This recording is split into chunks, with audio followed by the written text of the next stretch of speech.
Greetings and welcome. My name is Jake Rees and I am a wildlife and food forest garden designer. And welcome back. I have been busy. I'm sure lots of people have, lots of stuff going on, lots of bills to pay. That's a bit topical, isn't it? But there we go. I think I think capitalism as we have it at the moment really isn't working. There's a kind of fundamental problem with it, but that's not the topic of today's live stream. I just getting a bit excited about a job I'm working on. This is a project called Undergrove. Let me see. Oh, hold on a second. Let me see if I can just get the URL up. It's grow.uk/undergrove. Yay, there we go. I've kind of been this is where the notes are stored. And it's a lovely. Oh, I knew what I meant to do. I meant to look up the picture of it for you because it's a lot easier to look up a picture. I'll do that as well. So it's only a small garden. It's only like 10 meters, 11 meters across, 10 by 10 something, with a lawn and a shed and a little patio area. So there's a lot. There's not much space, but I think it really concentrates the mind of the choice of plants that you've got. And because I'm a wildlife and a food forest garden designer, as I like to keep on saying, but essentially what this means is that there's a limited choice, a limited palette of plants that I'll use edible plants and I'll use native plants, and those are the two things. I do occasionally use ornamental plants, but really I don't. It's either one of those two things, and preferably native and edible. So this is like a really kind of, because there's a limited amount of space, I'll show you a picture now rather than just talking about it. There's a limited amount of space. I actually wanted to kind of put in the plants that do the most for wildlife. And the bit that really, really excited me was, this is a screenshot of the spreadsheet, is this bit here. I've got like a spreadsheet for every client that I have.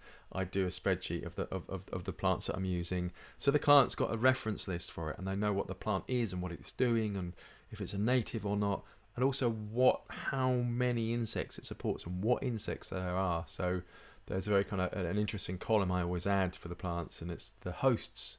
How many insects does that plant host? And it was the yarrow, and I love yarrow, Achillea millefolium. There's lots of cultivars of it as well, and the native one is generally kind of creamy white, going into pink, going into quite dark pink. And I bought some. I'm sure it's from your man down in Swansea. What's his name? Barry at Celtic Wildflowers. And there's a pale cream ones and there's pink ones in there.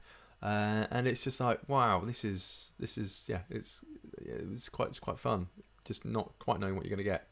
And it supports, according to the database of insects and their food plants, it supports 119 different insects, which is incredible. So that one plant supports that many insects, and then you have this diversity. And I think this is what's so cool. You don't have to know every single insect and what it's supporting.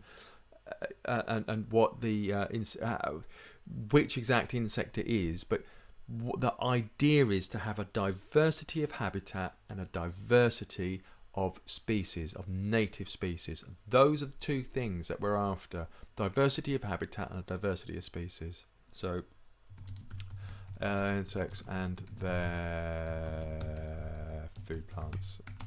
I'll just write this out for you. So this is brilliant resource. I'm going to go on about it all the time. Database of insects and their food plants by the Biological Research Centre. You search for that. It's UK only, I'm afraid. So that just gives you the associations. What insects, or I would imagine invertebrates, but I don't know for sure, what insects eat which plants. So there we go. So look at that. So I got really excited by that, and I just wanted to kind of share that. And then I've also been using ferns. I just want to put some ferns in. It's a northeast facing garden, and there are some shady spots in there. So I'm using Pulmonaria, lungwort, which is kind of a native, and I want to get some comfrey in there as well. There's a native comfrey, Symphytum tuberosum, and there's lots of kind of it's interesting because you're kind of working with the conditions that you have. It's always look for the plants that will fit that spot. And then somebody mentioned, I was out for a walk a couple of days ago and I saw some bilberries growing. I kind of noticed them last year as well. Vaccinium myrtilis, I think it is. They're here, and it's growing amongst the ferns on a part shady spot next to the road. And they had like the bilberries everywhere, and they were lovely. So it's just like that kind of association that you see out in the wild, and then kind of using those plants in that setting. And then there's kind of sunnier spots as well. So there's going to be, I want to put in some knapweed and field scabious, possibly. We're going to have a look, see if they fit or not.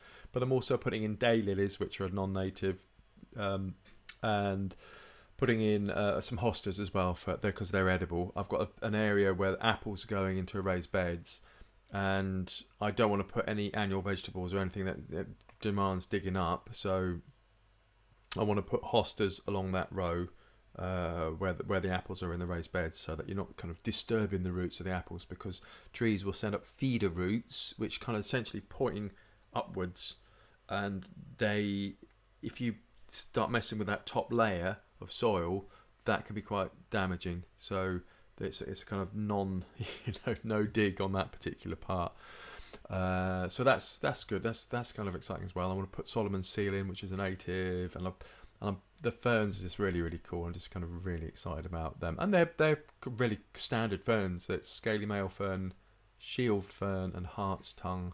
And I'd love to get some maidenhair spleenwort as well on there. There's some gabions that I'm using with some stone in, so I want to get some of those planted in there. So yeah, it's kind of super, super exciting. I'll just show you or didn't I show you the picture? I'll just show you the picture very quickly. Will that show me this one? No. There we go. So you get a sense of it from this. So steeply sloping up the back, and I'm squeezing in 3 paths in that. It's all a bit, the beds are really narrow, but it's just to be able, with a minimum amount of space, is to kind of maximise that space by using paths and by using plants. So I'm putting in a crab apple on a dwarfing rootstock. I think an M9 dwarfing rootstock, so the tree's really small, and then putting ferns around the bottom of it. So it's 2 meters with like 1 meter ferns beneath, and yeah, that idea of a tree coming up with ferns around it, that'll look really special. And then it's going to have a bench up in the corner as well. So I've got lots of plans. I'll just show you quickly the CAD plan as well. So this is kind of what I've been working on. It looks a bit of a mess. I think it's always worth bearing in mind not to get overwhelmed by plans, because it can be something really simple. You really, really want to do it on the ground, but what's so nice about being able to use the software or sketching or however you want to do it is that you can play around with ideas easily. Oh, I wonder what would happen if I put that there. And so I've got 2 Aronia brilliants. They're small Aronias, small cultivars of Aronia, and they're like what you see when you come in. That's like the kind of feature plant. Did I still got that there? Yeah, so that's the kind of feature plant on this side, with a crabapple on the right hand side, and then there's another one just kind of shielding. There's a den, a children's den around the corner as well, and that's protecting that part too. So they're brilliant. They've got beautiful flowers. They have beautiful fruit, lovely fruit, and they've got lovely autumn colour too. There's a Chilean guava. I want to get hold of a lingonberry as well. Someone was talking about that on the forest gardening group. And all around the fencing, there's going to be espalier trees all the way around, and then with climbers with honeysuckles and roses as well. And then using the trees at the back to plant I'm going to get the honeysuckle and the roses growing up into the oaks as well. So that should be quite stunning in a few years' time. That'd be absolutely amazing. And then this is a kind of greening this space up really. So it's good. And then trying out lots of different ideas, seeing what will kind of get some ideas there, and then mark it out and see how that space works in real life. And you can't really see it from there. Oh, well, yeah, let me see if I can just quickly show you.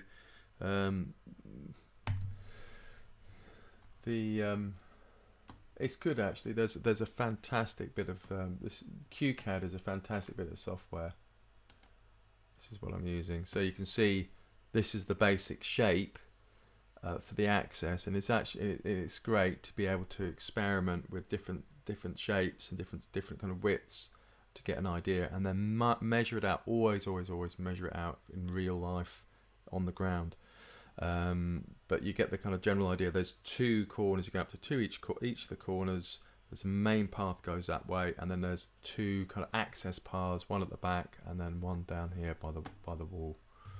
So that's the kind of plan for it. So path that way, access path on the back, access path along the front here, and there's going to be a little handrail along there as well.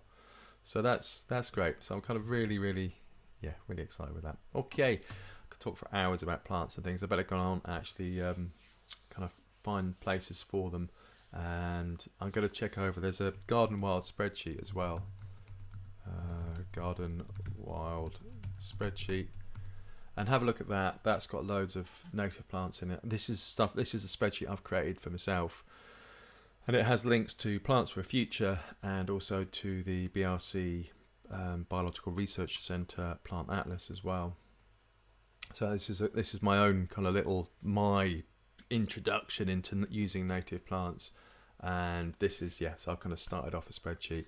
I do want to put shrubs in there and ferns and trees as well. At the moment it's kind of for flowers, but there are tabs in there for other things for further development in the future. But there we go. If someone wants to give me £10,000, and I will actually do that. But I haven't actually got. I tried to get some funding for the Garden Wild project, and that hasn't happened. But there we go.